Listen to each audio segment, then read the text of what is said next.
ಅಮಿತ್ ಶಾಗೆ ತನ್ನ ಮಾತು ಅಷ್ಟು ಸುಲಭಕ್ಕೆ ಅರಗಿಸಿಕೊಳ್ಳಲಾಗದ್ದು ಮತ್ತು ಅವ್ರು ಬೆನ್ನು ಬಿಡಲಾರಂಥದ್ದಾಗೋಯ್ತಾ? ಅಮಿತ್ ಶಾ ರಾಜೀನಾಮೆ ನೀಡ್ತಾರ? ಅಂಬೇಡ್ಕರ್ ಅವರನ್ನ ಅಮಿತ್ ಶಾ ಉದ್ದೇಶಪೂರ್ವಕವಾಗಿ ಅವಮಾನಿಸಿದ್ರ? ಅದು ಬಾಯ್ ತಪ್ಪಿನಿಂದ ಆದದ ಅಥವಾ ತಪ್ಪೊಪ್ಪಿಗೆನಾ? ಈ ಇಡೀ ಸನ್ನಿವೇಶವನ್ನು ನಿಭಾಯಿಸುವಲ್ಲಿ ಬಿಜೆಪಿ ವಿಫಲ ಆಗಿದೆಯಾ?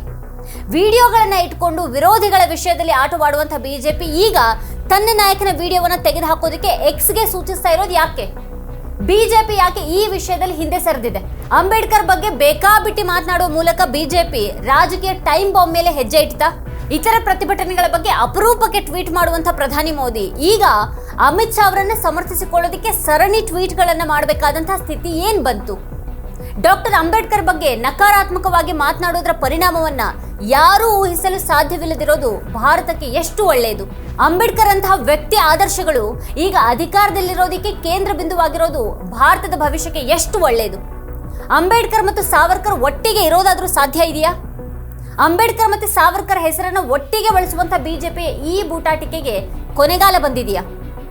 ಅಮಿತ್ ಶಾ ಹೇಳಿಕೆಯಿಂದಾಗಿ ಅವ್ರ ವಿರುದ್ಧ ದೇಶಾದ್ಯಂತ ಪ್ರತಿಭಟನೆಗಳು ನಡೆದಿರೋಕೆ ಬಿಜೆಪಿ ಎಷ್ಟು ಹೆದರ್ತಾ ಇದೆ.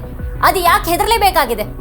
2024ರ ಲೋಕಸಭೆ ಚುನಾವಣೆ ಸಂವಿಧಾನ ಮತ್ತು ಅಂಬೇಡ್ಕರ್ ಚುನಾವಣೆಯ ಕೇಂದ್ರ ವಿಷಯವಾದ್ರೆ ಏನಾಗಬಹುದು ಅನ್ನೋದ್ರ ಒಂದು ಟ್ರೈಲರ್ ಮಾತ್ರನ ಇದು. ಅಮಿತ್ ಶಾ ಸಂವಿಧಾನ ಶಿಲ್ಪಿ ಅಂಬೇಡ್ಕರ್ ಬಗ್ಗೆ ಏನೇನೋ ಹೇಳಿ ಈಗದು ಬಿಜೆಪಿ ಪಾಲಿಗೆ ಅದೆಷ್ಟು ದುಬಾರಿ ಆಗ್ಬಿಟ್ಟಿದೆ ಅನ್ನೋದ್ರ ಬಗ್ಗೆ ಇವತ್ತಿನ ವಿಡಿಯೋದಲ್ಲಿ ನಾವು ಚರ್ಚೆ ಮಾಡೋಣ. ಆದರೆ ಅದಕ್ಕೂ ಮುನ್ನ ನೀವಿನ್ನೂ ನಮ್ಮ ಚಾನಲನ್ನು ಸಬ್ಸ್ಕ್ರೈಬ್ ಮಾಡಿಲ್ಲ ಅಂತಂದ್ರೆ ಈ ಕೂಡಲೇ ಸಬ್ಸ್ಕ್ರೈಬ್ ಮಾಡಿ, ಹಾಗೆ ಪಕ್ಕದಲ್ಲಿರುವಂಥ ಬೆಲ್ ಐಕಾನ್ನ ಪ್ರೆಸ್ ಮಾಡಿ ನಮ್ಮನ್ನ ಬೆಂಬಲಿಸಿ. ಅಮಿತ್ ಶಾ ಕ್ಷಮೆ ಯಾಚಿಸ್ತಾರಾ, ರಾಜೀನಾಮೆಯನ್ನು ಕೊಡ್ತಾರಾ ಅನ್ನೋದ್ರ ಬಗ್ಗೆ ನಿಮಗೇನು ಅಭಿಪ್ರಾಯ ಇದೆ ಅದನ್ನು ಕೆಳಗಡೆ ಕಮೆಂಟ್ ಮಾಡಿ. ಈ ವಿಡಿಯೋವನ್ನು ಕೊನೆವರೆಗೂ ನೋಡಿ, ಹಾಗೂ ಇದರ ಲಿಂಕನ್ನು ನಿಮ್ಮೆಲ್ಲ ಬಂಧು ಮಿತ್ರರಿಗೆ ವಾಟ್ಸ್ಆ್ಯಪ್ ಮಾಡಿ. ಈಗ ವಿಷಯಕ್ಕೆ ಬರೋಣ. ದೇಶದ ಗೃಹ ಮಂತ್ರಿ ಏನೋ ಒಂದು ಹೇಳಿ ಮುಂದೆ ಸಾಗ್ಬಿಡ್ತೀನಿ ಅಂತ ಅಂದ್ಕೊಂಡಿದ್ದೆ ಈಗ ಅವರನ್ನ ಬಿಗಿಯಾಗಿ ಸುತ್ಕೊಂಡಿದೆ. ಅಂಬೇಡ್ಕರ್ ಅಂತ ಹೇಳೋದು ಫ್ಯಾಷನ್ ಆಗ್ಬಿಟ್ಟಿದೆ. ಅದ್ರ ಬದಲು ದೇವರ ಹೆಸರನ್ನಾದ್ರೂ ಹೇಳಿದ್ರೆ 7 ಜನ್ಮಕ್ಕೆ ಸ್ವರ್ಗ ಪ್ರಾಪ್ತಿ ಆಗ್ತಾ ಇತ್ತು ಅಂತ ಅಮಿತ್ ಶಾ ಅವ್ರ ಮಾತು ದೇಶಾದ್ಯಂತ ಆಕ್ರೋಶವನ್ನು ಹುಟ್ಟಾಕಿದೆ. अभी एक फैशन हो गया है अंबेडकर अंबेडकर अंबेडकर अंबेडकर अंबेडकर अंबेडकर। इतना नाम अगर भगवान का लेते तो 7 जन्मों तक स्वर्ग मिल जाता। ಅಂಬೇಡ್ಕರ್ ಬಗ್ಗೆ ಏನ್ ಬೇಕಾದ್ರೂ ಹೇಳ್ಬಿಡಬಹುದು ಅಂತ ಅಂದ್ಕೊಂಡವ್ರು ತಲೆದಂಡ ಕೇಳುವಷ್ಟರ ಮಟ್ಟಿಗೆ ಅದೀಗ ಗಂಭೀರ ಪರಿಸ್ಥಿತಿ ಕಾರಣ ಆಗಿದೆ. ಶಾ ಕ್ಷಮೆ ಯಾಚಿಸಬೇಕು, ರಾಜೀನಾಮೆಯನ್ನ ನೀಡಬೇಕು ಅಂತ ವಿಪಕ್ಷಗಳು ಪಟ್ಟು ಹಿಡಿದಿವೆ. ಶಾ ಮರ್ಯಾದೆಯಾಗಿ ತಮ್ಮ ಮಾತಿಗೆ ಕ್ಷಮೆ ಕೇಳಿ ಮುಗಿಸ್ಬಿಡೋದಕ್ಕೆ ಅವಕಾಶ ಇತ್ತು. ಆದ್ರೆ ಅವ್ರು ಹಾಗೆ ಮಾಡದೆ ತನ್ನ ಹೇಳಿಕೆಯನ್ನ ಕಾಂಗ್ರೆಸ್ ತಿರುಚಿದೆ ಅಂತ ಒಂದು ಹಾಸ್ಯಾಸ್ಪದ ಸ್ಪಷ್ಟನೆಯನ್ನು ಕೊಡೋದಕ್ಕೆ ನೋಡಿದ್ರು. ಅದಾದ ಬಳಿಕ ವಿಪಕ್ಷಗಳ ವಿರುದ್ಧ ಎಂದಿನಂತೆ ಮುಗಿಬೀಳುವ ಹಾಗೆ ಅಂಬೇಡ್ಕರ್ ಫೋಟೋವನ್ನು ಹಿಡಿದು ಮಾಡಿದಂಥ ಪ್ರತಿಭಟನೆ ಚಿತ್ರದಲ್ಲಿ ಅಂಬೇಡ್ಕರ್ ಫೋಟೋ ಇರುವಂಥ ಜಾಗದಲ್ಲಿ ಜಾರ್ಜ್ ಸೋರಸ್ ಚಿತ್ರ ಬರುವಂತೆ ತಿದ್ದಿ ಬಿಜೆಪಿ ಐಟಿಸಲ್ ಒಂದು ಫೋಟೋವನ್ನು ಹಾಕ್ತು. ಮತ್ತು ಆ ಚಿತ್ರದ ಹಿಂದೆ ವಿ ಲವ್ ಸೋರಸ್ ಅನ್ನುವಂಥ ಬರಹ ಇತ್ತು. ಅಂಬೇಡ್ಕರ್ ಬಗ್ಗೆ ಅಮಿತ್ ಶಾ ಅವಹೇಳನಕಾರಿ ಹೇಳಿಕೆಯನ್ನು ವಿರೋಧಿಸಿ ಮಾಡಿದಂಥ ಪ್ರತಿಭಟನೆ ಮೇಲಿನ ಬಿಜೆಪಿಯ ಈ ಬಗೆಯ ಹೀನ ದಾಳಿಯನ್ನ ವಿಪಕ್ಷಗಳು ಇನ್ನೂ ಕಟುವಾಗಿ ಟೀಕೆ ಮಾಡಿವೆ ಮತ್ತು ಈ ಮೂಲಕನೂ ಅಂಬೇಡ್ಕರ್ ಅವಹೇಳನವನ್ನ ಬಿಜೆಪಿ ಮುಂದುವರೆಸಿದೆ ಅಂತ ಹೇಳಿವೆ. ಇದರ ಜೊತೆಗೆ ಮತ್ತೊಂದು ಗಂಭೀರ ಆರೋಪವನ್ನು ಕೂಡ ಕಾಂಗ್ರೆಸ್ ಮಾಡಿದೆ. ಗುರುವಾರ ಬಂದಂಥ ಒಂದು ಇಮೇಲ್ ಅನ್ನು ಉಲ್ಲೇಖ ಮಾಡಿರುವಂಥ ಕಾಂಗ್ರೆಸ್ ರಾಜ್ಯಸಭೆಯಲ್ಲಿ ಅಮಿತ್ ಶಾ ಮಾಡಿದಂಥ ಅಂಬೇಡ್ಕರ್ ಕುರಿತ ಭಾಷಣವನ್ನ ತೆಗೆದು ಹಾಕುವಂತೆ ಬಿಜೆಪಿ ಸರ್ಕಾರ ಎಕ್ಸ್ಗೆ ಸೂಚಿಸಿದೆ ಅಂತ ಆರೋಪ ಮಾಡಿದೆ. ಸುದ್ದಿಗೋಷ್ಠಿಯಲ್ಲಿ ಮಾತನಾಡಿದ ಕಾಂಗ್ರೆಸ್ ವಕ್ತಾರೆ ಮತ್ತು ಸಾಮಾಜಿಕ ಮಾಧ್ಯಮ ಮತ್ತು ಡಿಜಿಟಲ್ ಪ್ಲಾಟ್ಫಾರ್ಮ್ಗಳ ಅಧ್ಯಕ್ಷೆ ಸುಪ್ರಿಯಾ ಶ್ರೀನಾಥ್ ಈ ಒಂದು ಆರೋಪ ಮಾಡಿದ್ದಾರೆ. ಆದರೆ ಎಕ್ಸ್ ಅದನ್ನ ಅಳಿಸಾಕೋದಕ್ಕೆ ನಿರಾಕರಿಸಿದೆ ಅಂತ ಅವ್ರು ಹೇಳಿದ್ದಾರೆ.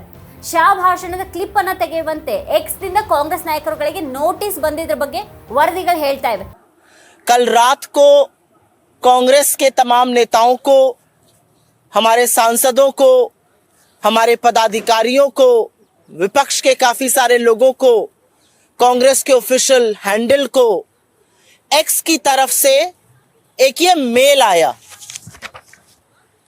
आजादी का 75वां साल, संविधान का 75वां साल ये देश मना रहा है, इस पर गहन चर्चा हो रही है।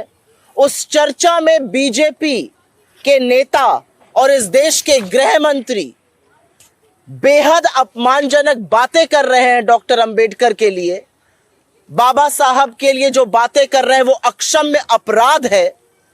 उसके लिए उनसे देश माफी की उम्मीद करता है। देश ये आशा करता है कि वो माफी मांगेंगे अपने इस अक्षम्य पाप के लिए और उनको बर्खास्त किया जाएगा उनके पद से।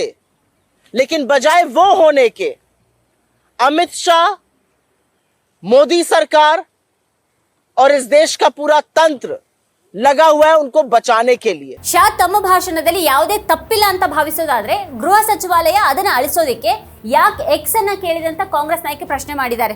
ತಾವು ಹಂಚಿಕೊಂಡಿರೋದು ಶಾ ಅವರ ಮೂಲ ಭಾಷಣ ಆಗಿದ್ದು ಅದು ಎಡಿಟ್ ಮಾಡಿರೋದಾಗ್ಲಿ ಅಥವಾ ತಿರುಚಿರೋದಾಗ್ಲಿ ಅಲ್ಲ ಅಂತ ಶ್ರೀನೇತ್ ಸ್ಪಷ್ಟಪಡಿಸಿದ್ದಾರೆ. ಅಲ್ಲದೆ ರಾಜ್ಯಸಭೆಯ ವೆಬ್ಸೈಟ್ ನಲ್ಲಿ ಲಭ್ಯವಿರುವಂತಹ ಅವರ ಭಾಷಣದ 34 ಪುಟಗಳ ಪಠ್ಯವನ್ನ ಸಹ ಅವರು ತೋರಿಸಿದ್ದಾರೆ. आप क्यों एक्स को निर्देशित कर रहे हैं आपका वो वीडियो हटाया जाए? आप किस मुंह से बोलते हैं कि वो वीडियो तोड़ मरोड़ के है? मेरे हाथ में अमित शाह जी की ये स्पीच है और ये मैं अपने घर से लेकर नहीं आई हूं. ये राज्यसभा की वेबसाइट से जो अनएडिटेड स्पीचेस मेंबर्स की होती है उनका वक्तव्य है. पेज नंबर 344 पर जाइएगा. 34 पन्नों की उनकी स्पीच है और पेज नंबर 344 के लास्ट पैराग्राफ में वो साफ कहते हैं, मान्यवर अभी एक फैशन हो गया है अंबेडकर अंबेडकर अंबेडकर. इतना नाम अगर भगवान का लेते तो 7 जन्मों में स्वर्ग मिल जाता. अच्छी बात है. ये शब्द मैंने नहीं कहे हैं, कांग्रेस पार्टी ने नहीं कहे हैं, विपक्ष ने नहीं कहे हैं. ये शब्द गृह मंत्री अमित शाह ने इस देश के सदन में कहे हैं. ಶಾ ಹೇಳಿಕೆಯನ್ನು ವಿರೋಧಿಸಿ ಪ್ರತಿಭಟಿಸುವಾಗ ಅಂಬೇಡ್ಕರ್ ಅವರ ಛಾಯಾಚಿತ್ರಗಳನ್ನ ಹಿಡಿದಿದ್ದಂತಹ ಕಾಂಗ್ರೆಸ್ ನಾಯಕರ ಚಿತ್ರದಲ್ಲಿ ಅಂಬೇಡ್ಕರ್ ಚಿತ್ರದ ಜಾಗದಲ್ಲಿ ಬಿಜೆಪಿಯವರು ರಾಷ್ಟ್ರ ವಿರೋಧಿ ಅಂತ ಕರೆಯುವಂತಹ ಜಾರ್ಜ್ ಸೋರಸ್ ಚಿತ್ರವನ್ನ ಹಾಕಿರೋದ್ರ ಬಗ್ಗೆಯೂ ಕೂಡ ಅವರು ಗಂಭೀರ ಪ್ರಶ್ನೆಗಳನ್ನ ಎತ್ತಿದ್ದಾರೆ. ಅಂಬೇಡ್ಕರ್ ಅವರ ಚಿತ್ರವನ್ನ ಬದಲಾಯಿಸೋದಕ್ಕೆ ಬಿಜೆಪಿಗೆ ಎಷ್ಟು ಧೈರ್ಯ? ಭಾರತದ ಸಂವಿಧಾನವನ್ನ ಕೂಡ ಇಷ್ಟೇ ಸುಲಭವಾಗಿ ಬದಲಾಯಿಸಬಹುದು ಅಂತ ಅವರು ಭಾವಿಸ್ತಾರೆ ಅಂತ ಸುಪ್ರಿಯಾ प्रतिपादिಸಿದ್ದಾರೆ. ये बीजेपी के ऑफिशियल ट्विटर हैंडल से आप लोगों के लिए तस्वीर लाई हूं. कल समूचे विपक्ष ने बाबा साहब की हाथ में तस्वीर लेकर सदन में प्रदर्शन किया और बीजेपी के ऑफिशियल ट्विटर हैंडल ने कल रात को 10:45 पर यह फोटो लगाई जहां पर बाबा साहब की फोटो हटा दी गई और उस फोटो की जगह जिनको वो राष्ट्र विरोधी मानते हैं जॉर्ज सोरोस की तस्वीर लगा दी गई. बाबा साहब आपके लिए इतने छोटे इतने अदने कि आप उनको हटाकर किसी की भी तस्वीर लगा देते हैं. क्या हो गया है आप लोगों को? ಅಮಿತ್ ಶಾ ದೇಶದ ಕ್ಷಮೆ ಯಾಚಿಸಬೇಕು ಮತ್ತು ರಾಜೀನಾಮೆಯನ್ನ ನೀಡಬೇಕು ಅನ್ನುವಂತಹ ತಮ್ಮ ಪಕ್ಷದ ಬೇಡಿಕೆಯನ್ನ ಪುನರುಚ್ಚರಿಸಿದಂತ ಸುಪ್ರಿಯಾ ಬಿಜೆಪಿಯ ಇಂತಹ ಕೈಚಳಕದ ತಂತ್ರಗಳಿಂದ ಕಾಂಗ್ರೆಸ್ ಎದೆಗುಂದಲಾರದು ಅಥವಾ ಹೆದರಲಾರದು ಅಂತ ಹೇಳಿದ್ದಾರೆ. ಶಾ ಅವರಂತಹ ಬಿಜೆಪಿ ನಾಯಕರು ಮತ್ತೆ ಬಿಜೆಪಿಯ ಐಟಿ ಸೆಲ್ ಅಂಬೇಡ್ಕರ್ ಬಗ್ಗೆ ಅವ್ರ ಪೂರ್ವಜರು ಮತ್ತೆ RSS ಯಾವಾಗಲೂ ಕೂಡ ಹೊಂದಿದ್ದಂತಹ ಅದೇ ನಿರ್ಲಕ್ಷ್ಯ ಮತ್ತು ದ್ವೇಷವನ್ನೇ ಪ್ರದರ್ಶಿಸ್ತಾ ಇದೆ ಅಂತ ಸುಪ್ರಿಯಾ ಶ್ರೀನೇತ್ ಆರೋಪ ಮಾಡಿದ್ದಾರೆ. ಬಿಜೆಪಿ ಈ ಬಿಕ್ಕಟ್ಟಿನಿಂದ ತಪ್ಪಿಸಿಕೊಳ್ಳೋದಕ್ಕೆ ಮಾಡ್ತಾ ಇರುವಂತಹ ಕಸರತ್ತುಗಳನ್ನೇ ನೋಡಿದ್ರೇನೆ ಅದರ ಭಯ ಅರ್ಥ ಆಗ್ತಾ ಇದೆ. ಮೊದಲನೇದಾಗಿ ಸ್ವತಃ ಶಾ ತನ್ನ ಹೇಳಿಕೆಯನ್ನ ತಿರುಚಲಾಗ್ತಾ ಇದೆ ಅಂತ ಹೇಳಿದ್ರು. मैंने भाषण का एक एक शब्द तथ्यात्मक है और इतिहास से गर्भ से बाहर आया हुआ है, इसलिए वो इस प्रकार से मेरे भाषण को एडिट कर कर इसको गलत अर्थ निकाल कर इस प्रकार का प्रयास करें. ಇಲ್ಲಿ ತಿರುಚೋದಕ್ಕೆ ಏನೂ ಇಲ್ಲ. ಅವ್ರು ಹೇಳಿರೋದು ಬಹಳ ಸ್ಪಷ್ಟವಾಗಿದೆ. ಅಂಬೇಡ್ಕರ್ ಅವ್ರ ಹೆಸರು ಹೇಳೋದು ಫ್ಯಾಷನ್ ಆಗಿದೆ ಮತ್ತು ಅದ್ರ ಬದಲು ದೇವರ ಹೆಸರನ್ನ ಹೇಳಿದ್ದಿದ್ರೆ 7 ಜನ್ಮಗಳಿಗೆ ಸ್ವರ್ಗವಾದ್ರೂ ಸಿಗ್ತಾ ಇತ್ತು ಅಂತ ಅವ್ರು ಸ್ಪಷ್ಟವಾಗಿ ಅಂಬೇಡ್ಕರ್ ಅವರನ್ನ ಅವಹೇಳನ ಮಾಡುವಂತ ಹೇಳಿಕೆನೇ ಆಗಿದೆ.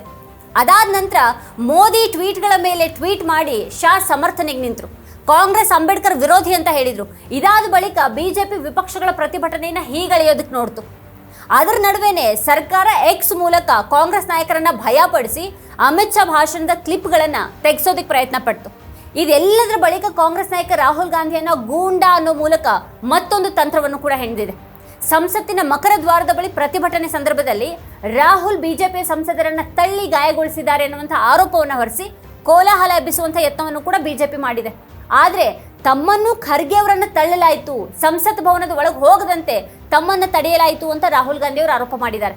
ಬಿಜೆಪಿ ನಾಯಕರು ತಾವೇ ತಳ್ಳಾಡಿಕೊಂಡು ಅದನ್ನ ನಮ್ಮ ತಲೆ ಕಟ್ಟುವಂತ ಡ್ರಾಮಾ ಮಾಡ್ತಾ ಇರೋದಾಗಿಯೂ ಕೂಡ ರಾಹುಲ್ ಗಾಂಧಿ ಹೇಳಿದ್ದಾರೆ. अंबेडकर जी के स्टैचू से सारे एमपी शांति से पार्लियामेंट हाउस जा रहे थे. पार्लियामेंट हाउस के सीढ़ियों पे बीजेपी के एमपी लकड़ियां लिए हमारे सामने खड़े होते हैं, हमें अंदर नहीं जाने देते हैं और उसके बाद अब ये थोड़ा सा अपना फिर से ये डिस्ट्रैक्शन करने की कोशिश कर रहे हैं. रियलिटी ये है, इन्होंने अंबेडकर जी का अपमान किया है, उसकी अपॉलॉजी होनी चाहिए और रिजाइन करना चाहिए होम मिनिस्टर को और जो मेन मुद्दा है जिसको ये मिटाना चाह रहे हैं, घुमाना चाह रहे हैं, मेन मुद्दा है कि नरेंद्र मोदी जी के मित्र अदानी जी के खिलाफ यूनाइटेड स्टेट्स में केस है, उनको वहां इंडाइट किया गया है और अदानी जी को नरेंद्र मोदी जी हिंदुस्तान बेच रहे हैं। यह मेन मुद्दा है और इसकी डिस्कशन ये लोग नहीं चाहते हैं। Thank you. ಅಂಬೇಡ್ಕರ್ ಮೇಲಿನ ಬಿಜೆಪಿ ದಾಳಿ ಏನು ಹೊಸದೇನಲ್ಲ, ಆದರೆ ಏನು ಬೇಕಾದರೂ ಹೇಳಿ ಅದನ್ನು ಅರಗಿಸ್ಕೊಂಡು ಬಿಡಬಹುದು ಅನ್ನುವಂಥ ಅದರ ಭ್ರಮೆ ಮಾತ್ರ ಈಗ ಬಿದ್ದಿರೋದು ಸ್ಪಷ್ಟವಾಗಿದೆ. RSSನವರ ಹಿಂದೂ ರಾಷ್ಟ್ರದ ಬಯಕೆಗೆ ದೊಡ್ಡ ಮಟ್ಟದಲ್ಲಿ ಅಡ್ಡಿಯಾಗಿದ್ದವರು ಅಂಬೇಡ್ಕರ್. ಗಾಂಧಿ, ನೆಹರು, ಅಂಬೇಡ್ಕರ್ ಭಾರತವನ್ನು ಹಿಂದೂ ರಾಷ್ಟ್ರವಾಗಿಸುವಂಥ RSS ಮಂದಿ ಯತ್ನಗಳನ್ನು ಸ್ಪಷ್ಟವಾಗಿ ತಡೆದವರಾಗಿದ್ದಾರೆ. ಈ ಹಿಂದೂ ರಾಷ್ಟ್ರ ಪ್ರತಿಪಾದಕರು ಅಲ್ಪಸಂಖ್ಯಾತರನ್ನ ಮಾತ್ರ ಅಲ್ಲ, ಹಿಂದೂ ಧರ್ಮದ ಭಾಗನೇ ಆಗಿರುವಂತಹ ದಲಿತರು, ಹಿಂದುಳಿದ ಜಾತಿಯವರನ್ನು ಕೂಡ ದ್ವೇಷ ಮಾಡೋರಾಗಿದ್ದಾರೆ. ಈಗ ಬಂದಿರುವಂತಹ ಅಮಿತ್ ಶಾ ಅವರ ಹೇಳಿಕೆ ಕೂಡ ಇಂಥದೇ ಮನಸ್ಥಿತಿಯನ್ನ ಆಳದಿಂದ ಬಿಂಬಿಸುವಂತದ್ದಾಗಿದೆ. ಆದರೆ ಯಾವುದನ್ನ ಬಹಳ ಸಲೀಸುವಂತ ಬಿಜೆಪಿ ಮಂದಿ ಭಾವಿಸಿದ್ರು ಅದು ಅವರನ್ನ ಈಗ ನಡಗಿಸ್ಬಿಡ್ತಾ ಇದೆ. ಅಂಬೇಡ್ಕರ್ ವಿರುದ್ಧ ಏನನ್ನಾದ್ರೂ ಮಾತಾಡಿ ಅರಗಿಸಿಕೊಳ್ಳಬಹುದು ಅಂತ ಅಂದುಕೊಂಡಿದ್ದವರಿಗೆ ಈಗ ದೇಶಾದ್ಯಂತ ಪ್ರತಿಭಟನೆಗಳು ತಂದಿರಬಹುದಾದಂತಹ ಆತಂಕ ಸಾಧಾರಣವಾದದ್ದಲ್ಲ. ಮತ್ತು ಈ ವಿದ್ಯಮಾನ ಭಾರತದ ಭವಿಷ್ಯದ ದೃಷ್ಟಿಯಿಂದ ಸಕಾರಾತ್ಮಕವಾಗಿ ಕಾಣಿಸ್ತಾ ಇದೆ. ಅಂಬೇಡ್ಕರ್ ಅವ್ರ ಹೆಸರನ್ನ ಹೇಳೋದು ಫ್ಯಾಷನ್ ಅಂತ ಯಾರು ಬಹಳ ಸಲೀಸಾಗಿ ಅಂದ್ಕೊಳ್ತಾ ಇದ್ದಾರೋ ಅಂಥವ್ರ ವಿರುದ್ಧ ಈಗ ಎದ್ದಿರುವಂತಹ ಗಟ್ಟಿ ಧ್ವನಿ, ಆಕ್ರೋಶ ಈ ದೇಶದ ವಂಚಿತ ಸಮಾಜದ ಬಲ ಎಂಥದ್ದು ಅನ್ನೋದ್ರ ಬಹುದೊಡ್ಡ ಪ್ರತೀಕದ ಹಾಗೆ ಕಾಣಿಸ್ತಾ ಇದೆ. ಗೋಡ್ಸೆ, ಗೋಲ್ವಾಲ್ಕರ್, ಹೆಡ್ಗೇವಾರ್, ಸಾರ್ವರ್ಕರ್ ಇವರು ನೆಹರು, ಗಾಂಧಿ, ಭಗತ್ ಸಿಂಗ್ ಅವ್ರಿಗಿಂತಲೂ ಮೇಲಿನವರು ಅನ್ನುವಂತೆ ತಮ್ಮನ್ನ ಸ್ಥಾಪಿಸಿಕೊಳ್ಳೋದಕ್ಕೆ ಮಾಡಿದಂಥ ಪ್ರಯತ್ನ ಆಗ ವಿಫಲ ಆಗಿತ್ತು ಮತ್ತು ಅಲ್ಲಿ ಅಂಬೇಡ್ಕರ್ ಅವರ ಯಶಸ್ಸು ದೊಡ್ಡದಾಗಿತ್ತು. ಈಗ ಅಮಿತ್ ಶಾ ಕೂಡ ತಮ್ಮ ರಾಜಕೀಯ ಬದುಕಿನಲ್ಲಿ ಹಿಂದೆಂದೂ ಕಂಡಿರದ ರೀತಿಯಲ್ಲಿ ಹೆಜ್ಜೆಯನ್ನು ಹಿಂತೆಗೆಯುವಂತಾಗಿರೋದು ಅಂಬೇಡ್ಕರ್ ಅವ್ರ ಬಗ್ಗೆ ನೀಡಿರುವಂತಹ ಹೇಳಿಕೆ ಕಾರಣದಿಂದಾನೇ ಆಗಿದೆ. ಅವರು ವಿಪಕ್ಷಗಳ ವಿರೋಧ ತೀವ್ರವಾಗ್ತಾ ಇದ್ದ ಹಾಗೇನೆ ಸುದ್ದಿಗೋಷ್ಠಿ ಮಾಡಿ ಸ್ಪಷ್ಟನೆಯನ್ನ ಕೊಡಬೇಕಾಯ್ತು. ಪ್ರಧಾನಿ ಮೋದಿ ಅವರಂತೂ ಸರಣಿ ಟ್ವೀಟ್ಗಳನ್ನ ಮಾಡಿ ಶಾ ಅವರನ್ನ ಸಮರ್ಥನೆ ಮಾಡ್ಕೊಳ್ಳೋದಿಕ್ ನೋಡಿದ್ರು. ರೈತರ ಚಳವಳಿಯ ವಿಷಯವಾಗಿ ಒಂದು ಸಾಲು ಟ್ವೀಟ್ ಮಾಡದ ಈ ದೇಶದ ಪ್ರಧಾನಿ ಗೃಹ ಮಂತ್ರಿಯ ಬೆನ್ನಿಗೆ ನಿಂತು ಟ್ವೀಟ್ ಮಾಡಬೇಕಾದಂತಹ ಸ್ಥಿತಿ ಬಂತು. ಸಾಮಾನ್ಯವಾಗಿ ಯಾವ ವಿಚಾರದಲ್ಲೂ ಕೂಡ ಹಿಂದಕ್ಕೆ ಹೆಜ್ಜೆ ಇಡದಂತಹ ಬಿಜೆಪಿ ಈಗ ಅಂಬೇಡ್ಕರ್ ವಿಷಯವಾಗಿ ಆಡಬಾರದನ್ನ ಆಡಿ ಹಿಂದೆ ಹೆಜ್ಜೆ ಇಡುವಂತಾಗಿದೆ. ಬಿಜೆಪಿ ವಿಪಕ್ಷಗಳ ವಿರುದ್ಧ ಭ್ರಷ್ಟಾಚಾರ, ದೇಶದ್ರೋಹ ಆರೋಪವನ್ನು ಹೊರಿಸಿ ಹಣಿಯೋದಿಕ್ಕೆ ಏನೇನೆಲ್ಲ ಮಾಡಿದೆ ಅನ್ನೋದು ಎಲ್ರಿಗೂ ಗೊತ್ತಿದೆ. ತನ್ನ ಹೇಳಿಕೆನ ವಿಪಕ್ಷಗಳು ತಪ್ಪಾಗಿಡ್ತಾ ಇವೆ ಅಂತ ಹೇಳುವಂತ ಅಮಿತ್ ಶಾ ಯಾವ ಬಿಜೆಪಿ ವಿಡಿಯೋ ಕ್ಲಿಪ್ಗಳನ್ನ ತಿರುಚಿ ವಿಪಕ್ಷ ನಾಯಕರ ಅವಹೇಳನ ಮಾಡುತ್ತೋ ಅದೇ ಬಿಜೆಪಿಯ ನಾಯಕರಾಗಿದ್ದಾರೆ. ಈ ಬಿಜೆಪಿಯ ಮಂದಿ ರಾಹುಲ್ ಅವರನ್ನ ತಿರುಚಿದ ವಿಡಿಯೋ ಕ್ಲಿಪ್ಗಳ ಮೂಲಕನೇ ಅದು ಎಷ್ಟು ಸಲ ಕುಗ್ಗಿಸೋದಿಕ್ ನೋಡಿಲ್ಲ, ಹಣಿಯೋದಿಕ್ ನೋಡಿಲ್ಲ. ಅಂಥವ್ರು ತಮ್ಮ ಮಾತನ್ನ ತಿರುಚಲಾಗಿದೆ ಅಂತ ಬಹಳ ಸಲೀಸಾಗಿನೇ ಬೇರೆಯವ್ರ ಮೇಲೆ ಆರೋಪ ಹೊರಿಸಬಲ್ಲರು. ಈಗ ಅದೇ ಬಿಜೆಪಿ ರಾಹುಲ್ ಗಾಂಧಿ ಅವರನ್ನ ತನ್ನ ಸಂಸದರ ವಿರುದ್ಧ ದೈಹಿಕ ಬಲಪ್ರಯೋಗ ಮಾಡಿದ್ದಾರೆ, ತಳ್ಳಿದ್ದಾರೆ, ಗೂಂಡಾಗಿರಿ ಪ್ರದರ್ಶಿಸಿದ್ದಾರೆ ಅನ್ನುವಂಥ ಆರೋಪವನ್ನು ಕೂಡ ಮಾಡ್ತಾ ಇದೆ. ಇಂಥ ಸ್ಥಿತಿಗೆ ಬಿಜೆಪಿ ಇಳಿದಿರೋದು ತೀವ್ರ ಹತಾಶೆಯಿಂದ ಅನ್ನೋದು ಸ್ಪಷ್ಟ ಆಗ್ತಾ ಇದೆ. ಯಾಕಂದ್ರೆ ಕಾಂಗ್ರೆಸ್ ಇಡೀ ದೇಶಾದ್ಯಂತ ಶಾ ಹೇಳಿಕೆಯನ್ನು ವಿರೋಧಿಸಿ ರಸ್ತೆಗಿಳಿದಿದೆ. ಇಡೀ ಉತ್ತರ ಪ್ರದೇಶದಲ್ಲಿ ಸಮಾಜವಾದಿ ಪಕ್ಷ ಪ್ರತಿಭಟನೆಯಲ್ಲಿ ತೊಡಗಿದೆ. ಕರ್ನಾಟಕದ ಅಸೆಂಬ್ಲಿಯಲ್ಲಿ ಅಂಬೇಡ್ಕರ್ ಪರ ಘೋಷಣೆಗಳು ಮೊಳಗ್ತಾ ಇವೆ. ಸಂಸತ್ತಿನಿಂದ ಹಿಡಿದು ದಿಲ್ಲಿಯಿಂದ ಹಿಡಿದು ದಕ್ಷಿಣದವರೆಗೆ ದೇಶದುದ್ದಕ್ಕೂ ಅಂಬೇಡ್ಕರ್ ಪರವಾದ ಧ್ವನಿ ಮತ್ತೆ ಬಿಜೆಪಿ ವಿರುದ್ಧದ ಪ್ರತಿಭಟನೆ ತೀವ್ರಗೊಂಡಿದೆ. ಎಲ್ಲೆಲ್ಲೂ ಶಾ ಪ್ರತಿಕೃತಿಗಳ ದಹನ ನಡೀತಾ ಇದೆ. ಧಮ್ಕಿ ರಾಜಕಾರಣವನ್ನೇ ಮಾಡ್ತಾ ಇರುವಂತಹ ಬಿಜೆಪಿ ಈ ಪ್ರತಿಭಟನೆಗಳನ್ನ ಧಮ್ಕಿ ಹಾಕಿ ತಡೆಯೋದು ಖಂಡಿತ ಸಾಧ್ಯ ಇಲ್ಲ. ಹೀಗಾಗಿ ತಲೆ ಕೆಟ್ಟಂತಾಗಿರುವಂತಹ ಬಿಜೆಪಿ ತನ್ನ ಸಂಸದರ ಮೇಲೆ ಹಲ್ಲೆ ಆಯಿತು ಅನ್ನುವಂತಹ ಪ್ರಕರಣಗಳನ್ನ ಬೇರೆ ದಿಕ್ಕಿಗೆ ತಿರುಗಿಸುವಂತ ತನ್ನ ಹಳೆ ಚಾಳಿಯನ್ನ ಮುಂದುವರೆಸಿದೆ. ನಿನ್ನೆ ಮೊನ್ನೆವರೆಗೂ ಕಾಂಗ್ರೆಸ್ ಅನ್ನ ಅಂಬೇಡ್ಕರ್ ವಿರೋಧಿ ಅಂತ ಜರಿತಾ ಇತ್ತು, ಸಮಾಜವಾದಿ ಪಕ್ಷವನ್ನ ಅಂಬೇಡ್ಕರ್ ವಿರೋಧಿ ಅಂತ ಹೇಳ್ತಾ ಇತ್ತು. ಇರಬಹುದು, ಕಾಂಗ್ರೆಸ್ ಹಾಗೂ ಸಮಾಜವಾದಿ ಪಕ್ಷ ತಪ್ಪು ಮಾಡಿರಬಹುದು. ಆದರೆ ಬಿಜೆಪಿ ಇಲ್ಲಿ ಸ್ಪಷ್ಟಪಡಿಸಲೇಬೇಕಾಗಿರುವಂತಹ ಒಂದು ಸಂಗತಿ ಇದೆ. ತಾನು ಅಂಬೇಡ್ಕರ್ ಪರಾನೋ ಅಥವಾ ಸಾರ್ವರ್ಕರ್ ಪರಾನೋ ಅನ್ನೋದನ್ನ ಅದು ಹೇಳಬೇಕಾಗಿದೆ. ಅವರಿಬ್ರು ಒಂದೇ ಕಡೆಗಿರೋದಂತೂ ಸಾಧ್ಯ ಇಲ್ಲ. ಬಿಜೆಪಿಯ ಹಿಂದೂ ರಾಷ್ಟ್ರ ಬಯಕೆ ಅಂಬೇಡ್ಕರ್ ಅವರ ಕನಸಿನ ಭಾರತ ಅಂತೂ ಅಲ್ಲ. ಅವಹೇಳನ, ಬಹುಸಂಖ್ಯಾಬಲದಿಂದ ಎದೆಗುಂದಿಸುವಂತಹ ಕೆಲಸ, ಬೆದರಿಕೆ, ಅಪಪ್ರಚಾರ ಇವನ್ನೇ ಮಾಡ್ಕೊಂಡು ಬಂದಿರುವಂತಹ ಬಿಜೆಪಿ ತನ್ನ ತಪ್ಪಿಗಾಗಿ ಕ್ಷಮೆ ಕೇಳುವಂತಹ ಸಜ್ಜನಿಕೆಯನ್ನು ಯಾವತ್ತೂ ತೋರಿಸಿದ್ದಿಲ್ಲ. ತನ್ನದು ತಪ್ಪು ಅನ್ನೋ ಬದಲು ಅದು ಕಾಂಗ್ರೆಸ್ನ ಒಂದು ಯಾವುದೋ ಕಾಲದಲ್ಲಿ ಯಾವುದೋ ಸಂದರ್ಭದ ಹಿನ್ನೆಲೆಯಲ್ಲಿ ಮಾಡಿದ್ದಿರಬಹುದಾದಂತಹ ತಪ್ಪನ್ನ ಎದುರು ಹಿಡಿಯುತ್ತೆ. ಇವತ್ತಿಗೂ ಕೂಡ ಎಮರ್ಜೆನ್ಸಿ ಅಸ್ತ್ರವನ್ನ ವಿಪಕ್ಷವನ್ನ ನೈತಿಕವಾಗಿ ಕುಗ್ಗಿಸೋದಿಕ್ಕೆ ಏಕೈಕ ಅಸ್ತ್ರವನ್ನಾಗಿ ಅದು ಬಳಸ್ತಾ ಇದೆ. ಈ ರೀತಿ ವಿಪಕ್ಷಗಳ ವಿರುದ್ಧ ರಾಹುಲ್, ಅಖಿಲೇಶ್, ಕೇಜ್ರಿವಾಲ್ ಅಂತ ನಾಯಕರ ವಿರುದ್ಧ ಅದು ಅನಾಯಾಸವಾಗಿ ದಾಳಿ ನಡೆಸುತ್ತೆ. ಆದರೆ ಅಂಬೇಡ್ಕರ್ ವಿರುದ್ಧ ಮಾತಾಡಿ ಅರಗಿಸಿಕೊಳ್ತೀನಿ ಅಂತ ಅದು ಅಂದುಕೊಂಡದ್ದು ಮಾತ್ರ ಈಗ ಸುಳ್ಳಾಗಿದೆ. ಅಂಬೇಡ್ಕರ್ ವಿರುದ್ಧ ದಾಳಿ ನಡೆಸಿ ಗೆದ್ದು ಬಿಡ್ತೀನಿ ಅಂತ ಅಂದುಕೊಂಡಿದ್ದೆ ಅದನ್ನೀಗ ಹಿಡಿದು ಹೊಡಿತಾ ಇದೆ. ಅತ್ತ ಸಾವರ್ಕರ್ ಅನ್ನು ಕೂಡ ಸಮರ್ಥನೆ ಮಾಡ್ಕೊಳ್ತಾ ಇನ್ನೊಂದು ಕಡೆಗೆ ಅಂಬೇಡ್ಕರ್ ಅನ್ನು ತನ್ನ ರಾಜಕೀಯಕ್ಕೆ ಬಳಸೋದಕ್ಕೆ ನೋಡ್ತಾ ಇರುವಂತ ಬಿಜೆಪಿ ಬೂಟಾಟಿಕೆ ಜನರಿಗೆ ಗೊತ್ತಿಲ್ಲದೆ ಏನಿಲ್ಲ. ಲ್ಯಾಟ್ರಲ್ ಎಂಟ್ರಿ, ಮೀಸಲಾತಿ ಅಂತ ವಿಷಯಗಳ ಮೂಲಕ ವಂಚಿಸಬಲ್ಲ, ವಿಭಜಿಸಬಲ್ಲ ಬಿಜೆಪಿ ಅಂಬೇಡ್ಕರ್ ಬಗ್ಗೆ ಏನನ್ನೇ ಹೇಳಿದ್ರು ಹೇಳಿ ನಿಭಾಯಿಸೋದಕ್ಕೆ ಖಂಡಿತ ಆಗುದು ಅನ್ನೋದನ್ನ ಈಗಿನ ವಿದ್ಯಮಾನ ಸ್ಪಷ್ಟವಾಗಿ ನಿರೂಪಿಸಿದೆ. ಕಾಂಗ್ರೆಸ್ ಅಂಬೇಡ್ಕರ್ ಅವರನ್ನ ಅವಮಾನಿಸಿದೆ, ಅವರಿಗೆ ಅನ್ಯಾಯ ಮಾಡಿದೆ ಅನ್ನೋದಕ್ಕೆ ಸಾಮಾನ್ಯವಾಗಿ ಬಿಜೆಪಿ ಕೊಡುವಂಥ ಕಾರಣಗಳೇನು ಅಂತ ಅಂದ್ರೆ ಭಾರತ ರತ್ನದ ವಿಚಾರ, ಮೊದಲ ಕ್ಯಾಬಿನೆಟ್ ಇಂದ ಅಂಬೇಡ್ಕರ್ ಅವರು ಹೊರ ಬಂದದ್ದು ಮತ್ತು ಅವ್ರು ಚುನಾವಣೆಗೆ ಸ್ಪರ್ಧೆ ಮಾಡಿದಾಗ ಅವ್ರ ಸೋಲಿಗೆ ಕಾಂಗ್ರೆಸ್ನವರೇ ಷಡ್ಯಂತ್ರವನ್ನ ರೂಪಿಸಿದ್ರು ಅನ್ನುವಂಥ ಕಾರಣಗಳನ್ನ. ಆದ್ರೆ ಮೊದಲ ಕ್ಯಾಬಿನೆಟ್ ನಿಂದ ಅಂಬೇಡ್ಕರ್ ಅವರು ಹೊರ ಬರೋದಕ್ಕೆ ಮುಖ್ಯ ಕಾರಣ ಆಗಿದ್ದೇ ಹಿಂದೂ ಕೋಡ್ ಬಿಲ್ ವಿಚಾರ ಅನ್ನೋದನ್ನ ಬಿಜೆಪಿ ಹೇಳೋದಿಕ್ಕೆ ಹೋಗೋದಿಲ್ಲ. ಇತಿಹಾಸದ ಕೆಲವು ಪ್ರಮಾದಗಳಿಂದ ದೇಶ ಬಹಳ ದೂರ ಬಂದ್ಬಿಟ್ಟಿದೆ. ಹೀಗಿರುವಾಗಲೂ ಅದನ್ನೇ ಕೆದಕಿ ಬಿಜೆಪಿ ಮಾಡ್ತಾ ಇರುವಂಥ ರಾಜಕಾರಣ ಎಂಥದ್ದು ಅಂತ ಅಂದ್ರೆ ಅದು ಎಲ್ಲವನ್ನ ಮುಸ್ಲಿಂ ದೊರೆಗಳ ಜೊತೆಗೆ ಜೋಡಿಸೋದಕ್ಕೆ ಪ್ರಯತ್ನ ಪಡುತ್ತೆ. ಇವತ್ತಿನ ಘಟನೆಗಳನ್ನ ಅದು ಎಲ್ಲಿಗೋ ತೆಗೆದುಕೊಂಡು ಹೋಗಿ ಹೋಲಿಸಲಾಗುತ್ತೆ. ಅಂಥವ್ರ ವಂಶಸ್ಥರು ಅಂತ ಅದನ್ನ ಜರೆಯೋದನ್ನ ಚಾಳಿ ಮಾಡ್ಕೊಂಡ್ಬಿಟ್ಟಿದೆ. DNA ಅಂತೆಲ್ಲ ತರ್ಕಹೀನ ಅರ್ಥಹೀನ ಮಾತುಗಳನ್ನ ಆಡಿಯೋ ಬಿಜೆಪಿ ನಾಯಕರು ಅಬ್ಬರಿಸೋದನ್ನ ನಾವೆಲ್ಲ ನೋಡಿದ್ದೀವಿ. ಬಿಜೆಪಿಯ ಉದ್ದೇಶನೇ RSS ವಿಚಾರಧಾರೆಯನ್ನ ದೇಶದಲ್ಲಿ ರಾಜಕೀಯವಾಗಿ ಪ್ರತಿಷ್ಠಾಪಿಸೋದಾಗಿದೆ. ಅದ್ರ ಮೂಲ ಆಲೋಚನೆಯ ಅಂಬೇಡ್ಕರ್ ವಿರೋಧಿಯಾಗಿದೆ. ಅದು ಸಾಮಾಜಿಕ ನ್ಯಾಯದ ವಿರೋಧಿಯಾಗಿದೆ. SC/ST ಹಿಂದುಳಿದ ವರ್ಗಗಳಿಗೆ ಸಿಗುವಂಥ ಮೀಸಲಾತಿಗೆ ಅದು ವಿರೋಧಿಯಾಗಿದೆ. ಅದು ಜಾತಿ ಜನಗಣತಿಯ ವಿರೋಧಿಯಾಗಿದೆ. ಎಲ್ಲದರ ಖಾಸಗೀಕರಣವನ್ನು ಅದು ಬಯಸುತ್ತೆ. ದೇಶದ 80 ಕೋಟಿ ಜನರಿಗೆ ಉಚಿತ ಪಡಿತರ ನೀಡುವಂಥ ಸರ್ಕಾರ ಕೆಲವು ಶ್ರೀಮಂತರ ಕೈಗೆ ದೇಶದ ಆಸ್ತಿಯನ್ನೆಲ್ಲ ಒಪ್ಪಿಸಿ ಕೂತಿದೆ.